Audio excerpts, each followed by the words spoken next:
students can post in a way they feel safe to. I've spoken to quite a few students who, particularly students with English as an additional language, and they're really scared of posting on their board because in a class you can say something and it's stupid and everyone forgets, but on a discussion board it stays there. And I think that makes it very different in terms of how the actual action of doing it for a student. So I think those really safe spaces at the beginning are really, really important.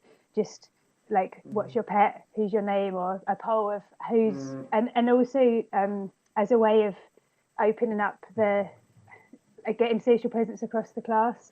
So if you ask questions like how many people have used online before, or how many people have, what modules were you studying before, and you sort of open up the conversations, then quite often you'll see students saying, oh, I did that module before as well, I saw you in that class, and it gives them a sense of each other as well. So I think those low level questions are important for that aspect of social presence, as well as getting them just confident in actually typing and putting something up there and not being worried that it needs to be perfect.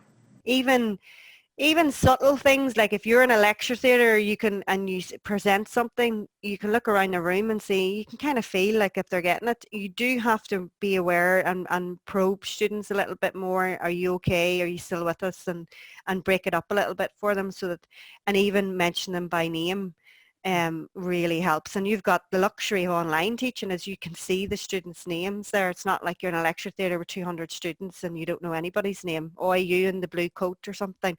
Okay, what was your question? But you can actually see the names, so that bringing that connection back in. Even before the class starts, like before we do the recording, we'll be chatting about, what kind of day we had. I'll be telling them about my cat annoying me, or the dog, or something like that there. I'll be saying, go and make yourself a cup of tea or something and come back, and I'm going to start the recording at this time. How are you doing? How are you getting on? That's a lovely part of it too. So people think that online teaching is this is a classroom, online, you teach, you come off it, but there's so much more to it.